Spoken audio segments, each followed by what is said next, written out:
Selon l'intersyndicale de l'établissement public de santé mentale de l'Aube, la psychiatrie publique est en crise. En 20 ans, 260 lits ont été supprimés dans les structures de Brienne, Troyes ou Romilly. Romilly qui a même fermé son hôpital de jour temporairement. L'intersyndicale dénonce la dégradation de l'accueil des patients, les conditions de travail avec un manque de personnel et le risque de privatisation de la psychiatrie. C'est un petit peu dans la politique générale de notre gouvernement.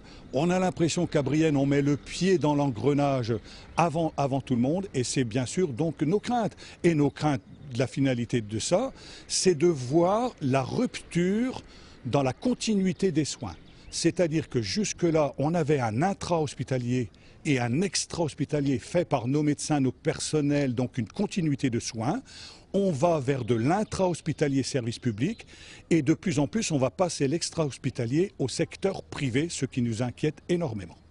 L'hôpital psychiatrique de Brienne a 50 ans aujourd'hui. La direction en profite pour poser la première pierre de 2 futures cliniques. Un investissement de 10 millions d'euros, sans personnel au bois de la psychiatrie et les syndicats se sont donné rendez-vous pour interpeller les personnalités présentes. Pour justement savoir où on va, qu'est-ce qui va se passer et que les personnels et l'intersyndicale ne soient pas pris à défaut.